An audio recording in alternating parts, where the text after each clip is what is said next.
how to do that. There we go. All right, so I'm gonna, like I said, just share the whiteboard.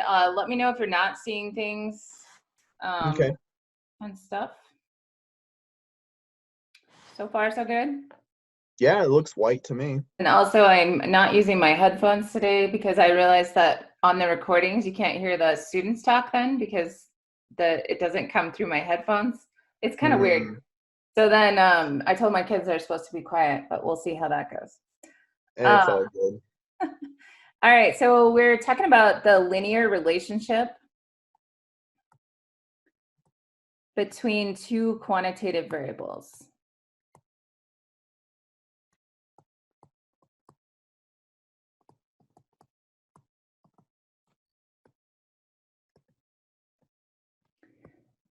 So we'll talk just about a couple different things with those. The type of graph that we use when we're talking about two quantitative variables is a scatter plot. And kind of like what back when we were talking about quantitative data, we talked about looking at the center and the spread and the shape and looking for outliers. We do something kind of similar with scatter plots. We look at, there's 4 characteristics that we use.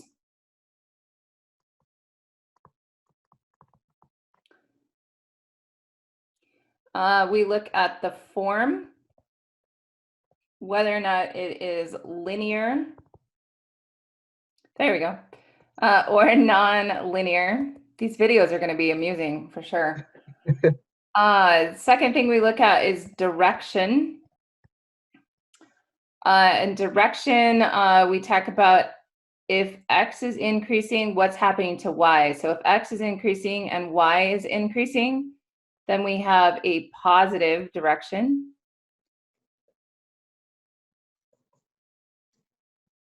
If as X is increasing, Y is decreasing, then we have a negative relationship.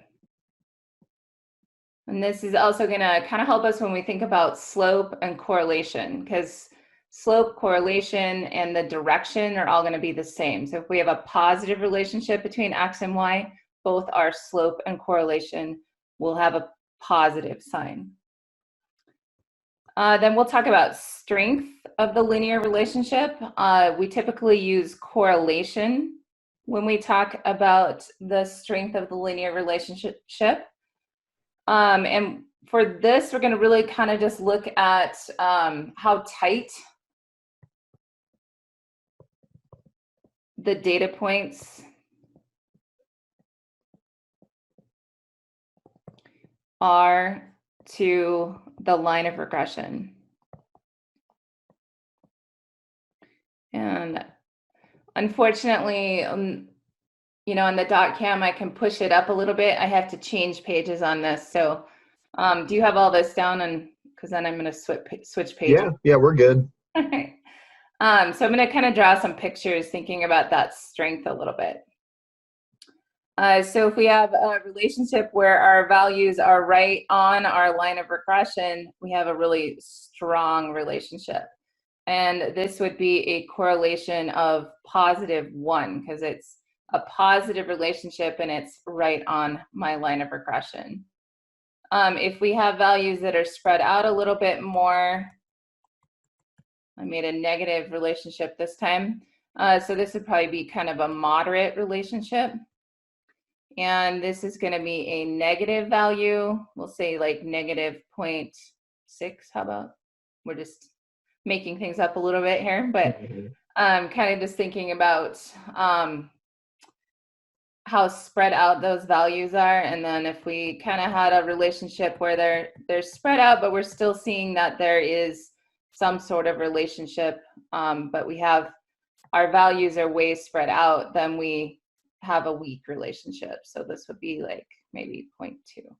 Okay. Just kind of thinking about how strong our relationship is. All right, and then the 4th characteristic that we look at is outliers. There also can be called influential points.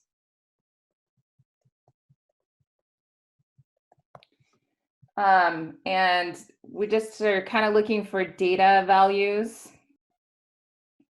that don't fit the pattern of the data.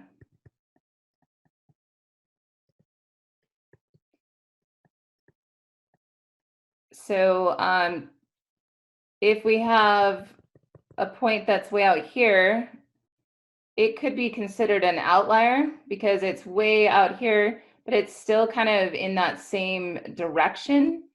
So it's probably not actually going to be much of an influential point because it's not affecting the slope, but it still would be not similar to the other values. Where if we have kind of a relationship more like this and we have an outlier down here, now we're seeing that that one point is having a big impact on the slope. So this is definitely going to be an influential point. And if you take 217, you'll learn a little bit more about what we use to identify whether or not it's influential. In 216, we'd really just look at whether or not it could be a potential outlier. Any questions on those 4 characteristics? No, it seems to make sense. All right, so let's move on, maybe talk a little bit about our summary measures. So you said you had class today, right? Yeah. So how far did you get in the exploration? We just went through like question 8, is what he was like shooting for us to get through, and then he said we'd finish it up by next week. Okay, cool. I was kind of curious where you were at. But I'll still give kind of some overview. Some of it might be stuff you haven't talked about yet, but that's a good view anyway. Yeah, that works.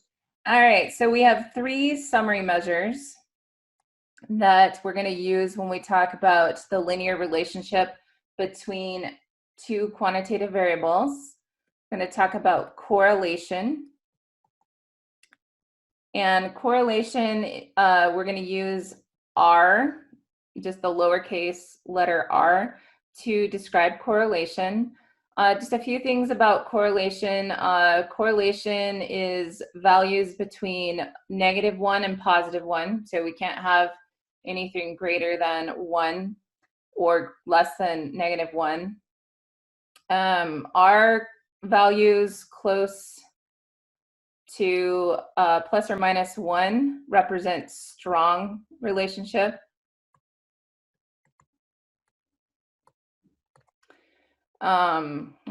Let's see, our values that are positive mean we have a positive relationship between our variables. Our values that are negative, that would say that we have a negative relationship between our variables. R is unitless. So we won't talk, typically with a quantitative variable, we talk about the units. Like if we're measuring in inches, we talk about inches. But with correlation, we don't have any units, or we don't talk about units. We don't use units for correlation. All right. The next thing we're going to talk about is the slope of the regression line. And what you've worked on so far took you up to finding that least squares regression line. Yeah. So you probably found a value that, or you found a line that had the smallest sum of squared error. Okay, so what the regression line has a couple, oh, that's not the right. I'm getting very creative here. The regression line has a couple different names. We can, still not using the right thing. I'll get this program figured out eventually.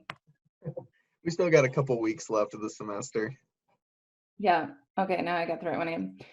So we call the regression line, you'll see it called the least squares regression line. Yeah, I'm gonna totally be a pro at all this by the end of the semester, right?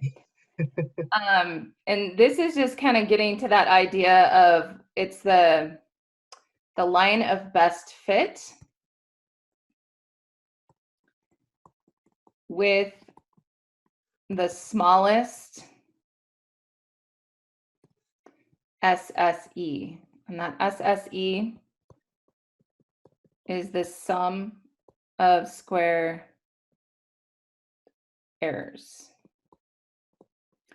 Are you understanding where the sum of squared errors is coming from? Yeah, so was that where they had like the squares? You figure out like the area of that, and then you're basically just adding those together to have the smallest value possible? Yeah, it's not actually, well, I mean, I guess it is finding the area because they're squaring it. I've never thought about it really that way. So it's measuring the residual, and the residual is the distance from a data point to the predicted value. I'll write that stuff in a minute. And Hmm. then we're squaring all those residuals because you'll have positive residuals and negative residuals, and then summing up those squared residuals. So essentially, this line of best fit is the one that has the smallest overall residuals, if that kind of makes sense. Yeah, yeah, I think it does. Okay. All right. So I'm going to move on to my next page here. Hmm. So our line of regression in statistics, or in 216, we use y hat equals a plus bx. So you might have remembered from geometry, y equals mx plus b. Hmm. Here we're changing things up a little bit. One thing to note is that that y hat is our predicted response variable. So anytime we're asking you to predict a value, you're putting in a value of x to get a predicted y. So we're predicting our response with the line of regression. A is our estimated y-intercept.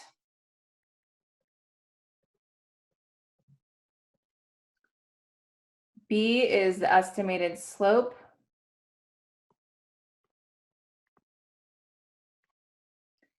And x is our value of the explanatory variable.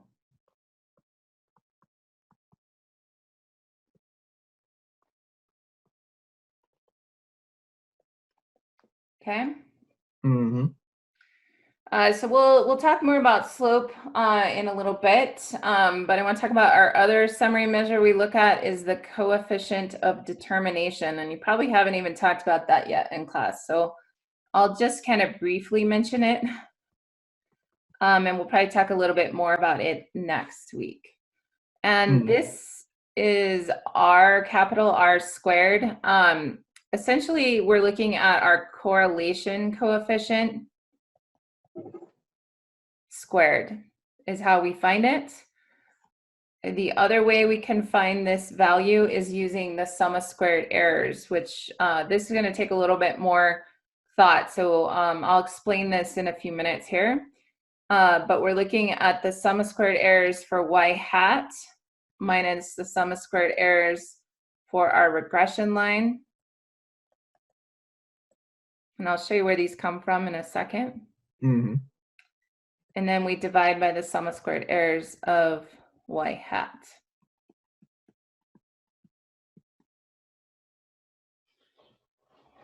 So what's kind of important about this sum, this R squared, is it measures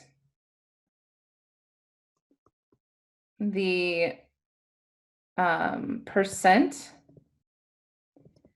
of variation. All right, actually, I'm going to change that. I'm going to say variability, not variation.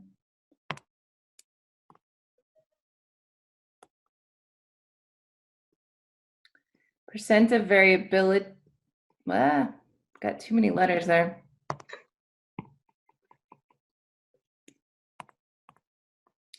Variability in the response variable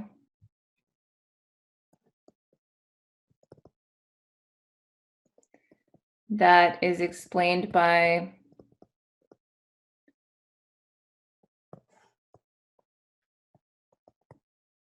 the relationship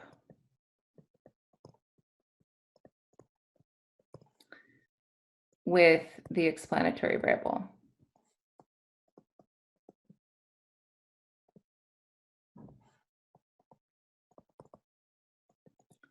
So in reality, we'd like our coefficient of determination to be close to 100%, because then we're saying this is a really good fit for our model. Our relationship between X and Y is explaining all of that variation that we're seeing.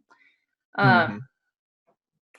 So let's go, I'm gonna open up the web applet here and show you just where these values are coming from. Okay. So I'm gonna just open up that Rossmann Chance applet. Mm-hmm.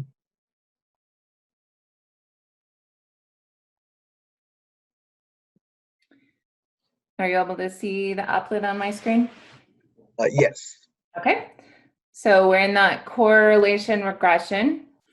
And so this is showing that foot length on the x-axis and height on the y-axis. And if Mm-hmm. I click that show movable line and don't move it at all, I mean, I know in class today you were moving it and trying to find the best fit. Right. Right now, where this is sitting at, you can see that my line of regression says that my predicted height is equal to the y-intercept of 67.75 plus a Mm-hmm. slope of 0 times the foot length. So this is a horizontal line, it has no slope. This value, 67.75, would be the average height for these people in this study, in this data set. Okay. So essentially this line showing no relationship, if I click the show squared residuals, it's measuring from each data point to the horizontal line, it's finding those residuals and it's squaring those residuals. Because this is showing no relationship, this sum of squared errors, the 475.75, is the total variation that we have in height. Okay? Okay. If I click show regression line here, I get the actual regression line. It's the red line. And that's showing me the predicted height. This is what you would write for question 8, right? This is your y-intercept of 38.3 plus the slope of 1.03 times the foot length. Now if I click on show residuals, this SSE, the 235, that's the line that has the best fit, the smallest sum of squared error. Okay. Okay, so to find this, to find the coefficient of determination, we would take this 475.75 minus the 235 and divide by the 475.75. Oh, okay. This sum of squared errors, and this, you'll do this in question 15 in the exploration, so you'll be finishing this up next week. Okay. This is the overall variation. So this is the sum of squared error for y hat. And this sum of squared error is the best fit. So that's for my regression line. Okay. Okay. And, you know, closer that value is to one or 100%, then the stronger that relationship is between X and Y. On the applet here, you can also press this R squared and it gives you the value right here. So that's always a good double check if you're using the applets and we ask you to find the coefficient of determination using the equation, like using the sum of squared error. And if you have the applet, you can also double check that that's the same as the correlation coefficient squared. Okay, gotcha. All right, so let's go back to some notes here.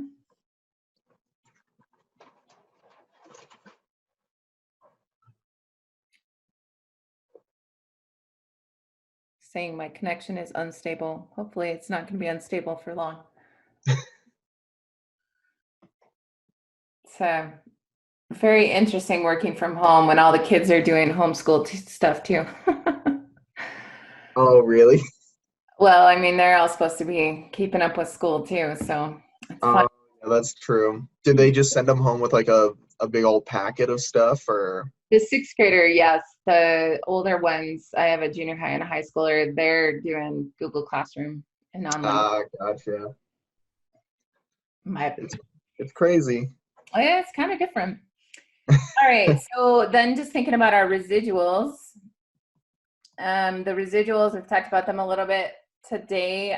We're finding our observed Y value minus the predicted Y value. I would caution you to never try and shorten residual to R, because then that looks like correlation.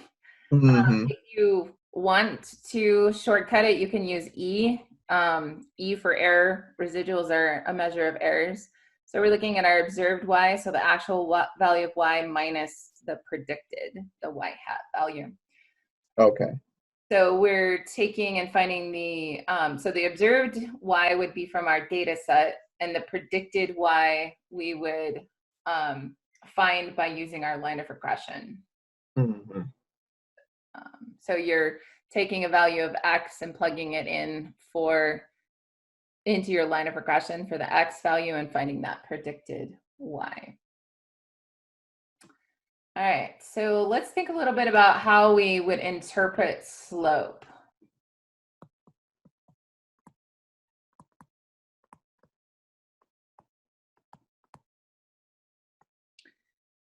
So when we look at slope, probably in a class in your past, you learned that slope is equal to rise over run.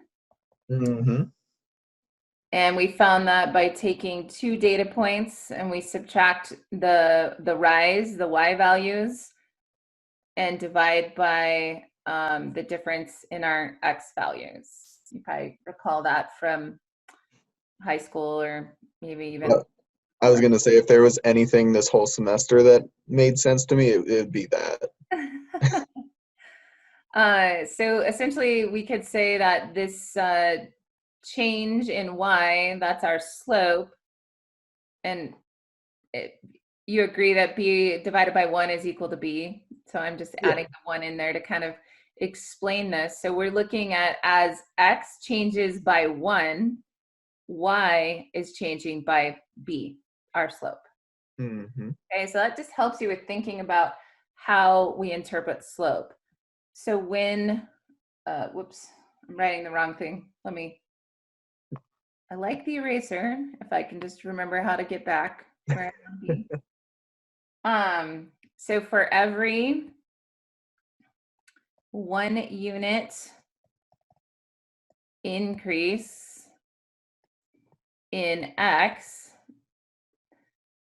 the estimated Y value, so our response changes, and this can either be a positive change, so an increase, or a decrease, depending on the sign of our slope. So if slope is negative, then we'd see that the Y value decreases Hmm. by the value of the slope. And we can, I have a worksheet. Did you find that worksheet in Google Drive? It's probably in there. I just didn't get a chance to look at it. Okay. I might go through some examples from that just to kind of put this into context for you. Okay. And then the other thing we always like to look at too is the interpretation of the y-intercept. So the y-intercept, when our x value is 0, then our predicted value of y is going to be the value of the y-intercept. So when the value of x is 0, the predicted y value is the y-intercept. And sometimes this is going to be an example of extrapolation. An extrapolation is really just looking at using values of x outside of our range of x values to try and predict. So I'll write that down too. So extrapolation is using a value of X outside the range of X values in the data set to predict Y. So like, for example, in class, you'll look at the y-intercept for the foot length height example. And so we'd be saying that for a foot length of 0, our predicted height is 38.3 inches, which really just doesn't make sense to begin with. But the reason we can't use 0 is because they don't have foot lengths as small as 0. It's like the foot length, the smallest foot length is 24 in our data set. So we wouldn't want to be using a value of 0. All right. Any questions so far? No, it seems to be making sense. All right, let me pull open that worksheet.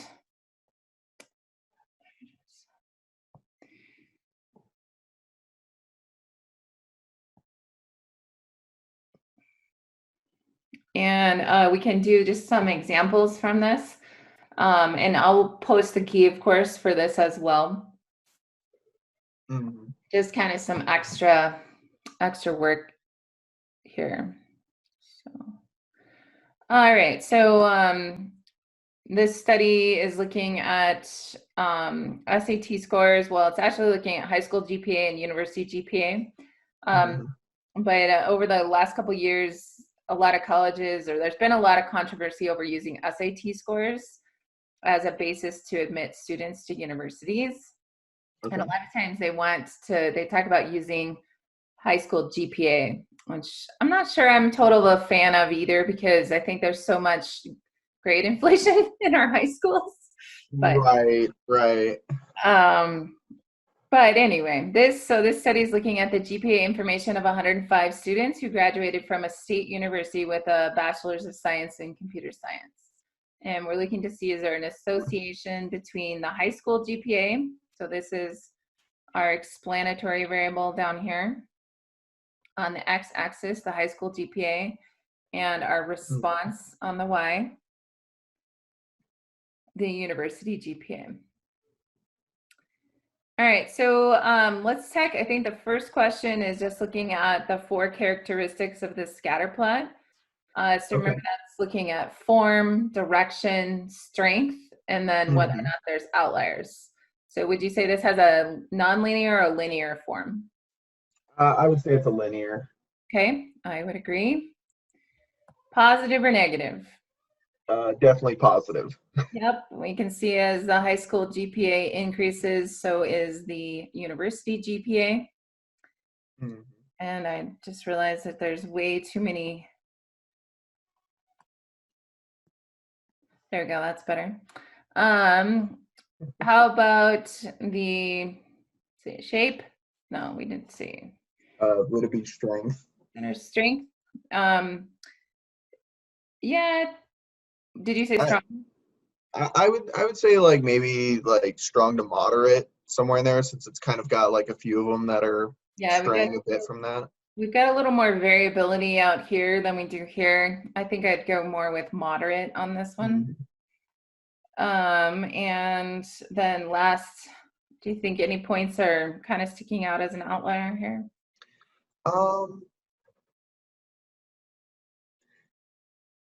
If there were any, I can only really see 2 of them. That one guy that's over by, like if you go to high school GPA 2.0 and then up about 3.4 on the university. Yeah. Yeah, that guy, and possibly the one that's also at 2.4 on high school, but down at like 2.0 almost. Yeah, so we might have 2 potential outliers that aren't really fitting well with our data set here.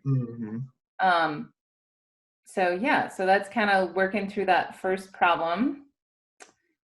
So the next question asks about the interpretation of slope. So in this line here, our slope is the 0.6748. And remember, X is our high school GPA and Y hat is our university GPA. So we would say in this study for a 1 point increase in a student's high school GPA,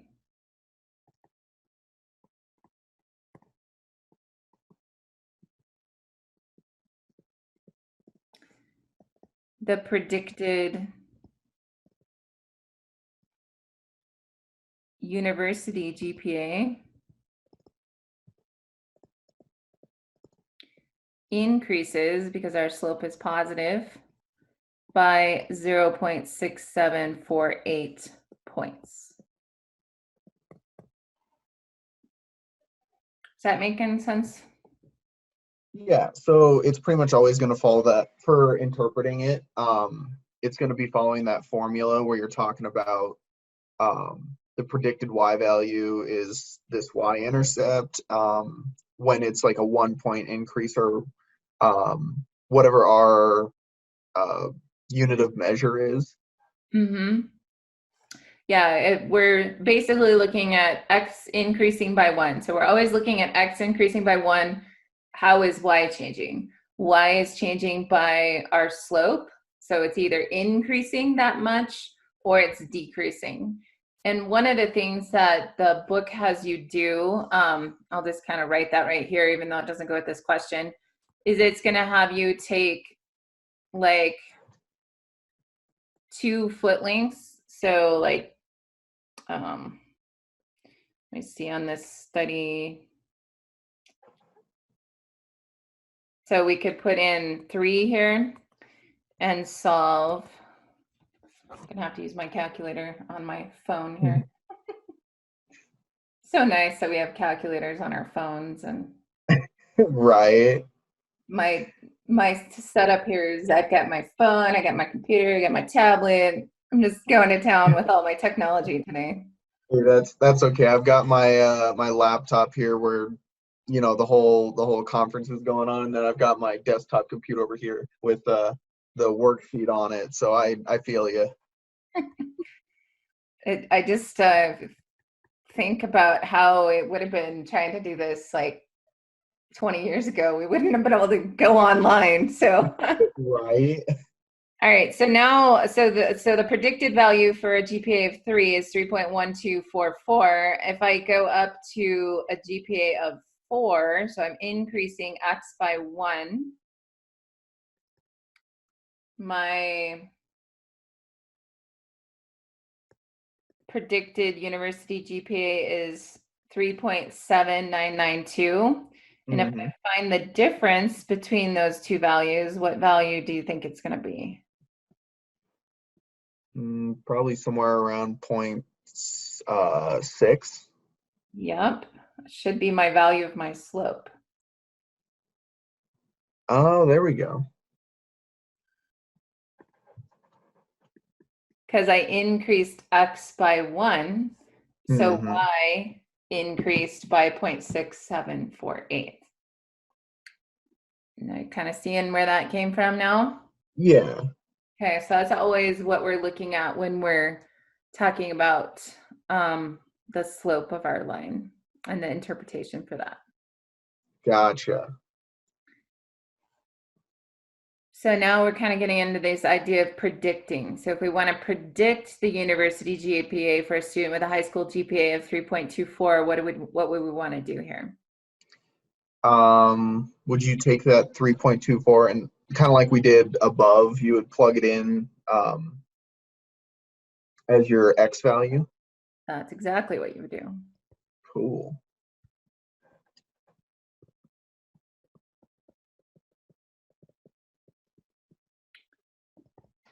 And I have that answer, I think, on my key. So that would give us a predicted university GPA of 3.29.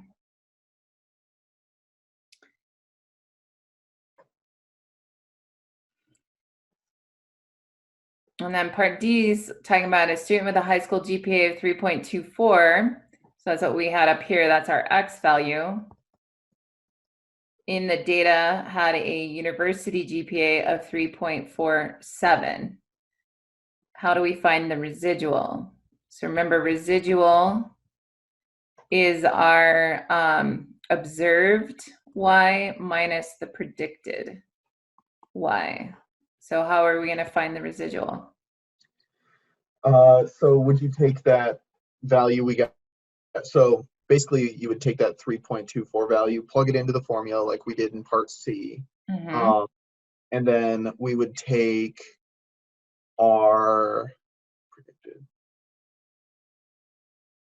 Would it be the 3.47 minus that value, the Yep. 3.29? Yep. Okay.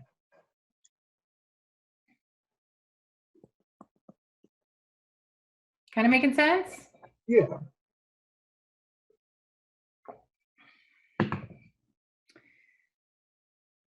Okay, so now coefficient of determination. So we're looking at all these different summary measures we can look at. So the coefficient of determination, remember that formula I gave you earlier, here are our sum of squared errors. So we're going to use those to find this coefficient of determination. So to find coefficient of determination, it's the sum of squared errors for y hat minus the sum of squared errors for the regression line. Mm-hmm. And remember, we are finding of the overall variation, so we're dividing them by the total variation, and we generally report it as a percentage. It doesn't have to be a percentage, but in general, that's what we'll use. So if we go back up and get those values, we've got the 20.8 and the 8.16.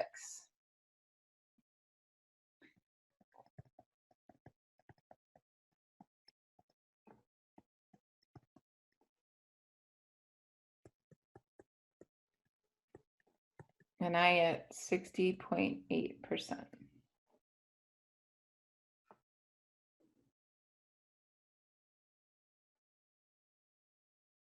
You follow where that all came from?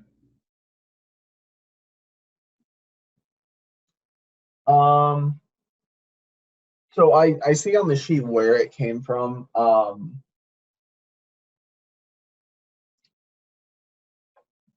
Are they going to give us those Yes.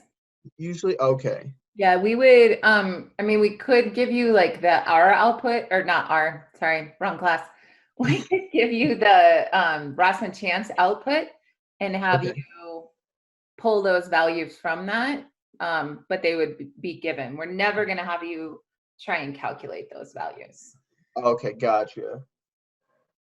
But just understanding that this, the sum of squared errors for Y bar, that comes from that horizontal line where there is no slope. It's the total sum of squared error, the total variation. And Mm-hmm. then the sum of squared errors for the regression line, that's our best fit model. Gotcha. Okay. All right. So now when we interpret that, remember we talked about how this measures the percent of the variation in Y that's explained by our relationship with X. So it is an approximation. So generally we want to say that approximately 60.8% of the variation in Y, so that's our college, college or university GPA.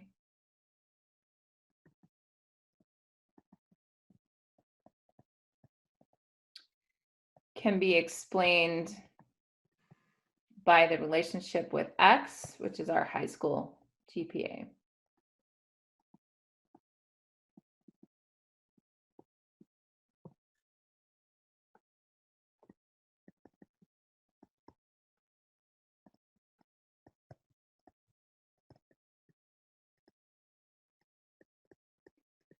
So since this value is closer to 100%, that means that our it's a good fit. Our model's a good fit. We have Mm-hmm. a decent relationship between those variables.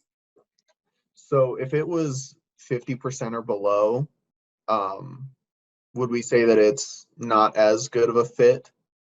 Yeah, we're saying that that relationship with X is not, maybe the linear relationship isn't the best model for this data then at that point. And a lot of that is more stuff that you would do in other stats classes if you went on.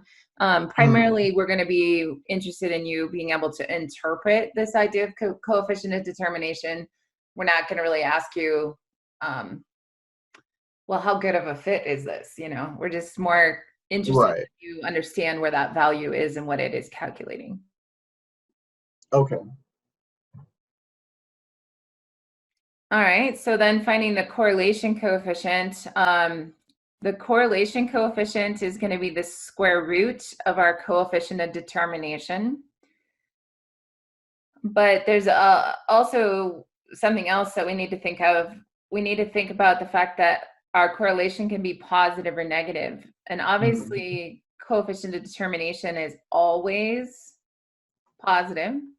Mhm. So to find the correlation, we would take the square root of the coefficient of determination. Notice that we do need to convert it back to a decimal. So this value is 0.78. But now we need to decide, is it positive or negative? And to determine that, we can look at the scatter plot and look at the direction. And we can also look at the Mhm. slope of our line. So if we go back up there, we can see that it is a positive relationship, right? We talked about that already. And we have a Okay. positive slope. So what does that tell us about our correlation? So it's going to be positive. It's going to be positive. So it's positive. Okay, cool. Okay. Let's see. I think that's it. That's the entire worksheet. Hey, look at that. Made it through. Yeah, well, and this one was a little short because we didn't Mhm. have very much material. We could talk about a couple other things, just kind of tying this back to things you've learned in the past. Yeah, sure. Would you say that this is an observational study or an experiment? Um, I would say that this is an observational Okay, and why would you decide it's observational? because we didn't have any influence on their GPAs. It's just what we're observing them to have been. Right, and so it's important to think about the explanatory variable. So we can't randomly assign to high school GPA our explanatory variable. We're just observing what they had. So this is Hmm. observational study. So then could we say having a high GPA causes you to have a higher GPA, having a high GPA in high school causes you to have a higher GPA in university? Um, based on what we have shown here, I would say that we can generally assume that. So we can't talk about causation though. So Right. we could talk about maybe an association between the variables, but we wouldn't want to draw a causal relationship because it's an observational study. So just kind of being careful with Okay. the wording. Right. And what we'll start into next week with looking at tests was we're going to test, um, look at hypothesis tests of slope and correlation Hmm. in both.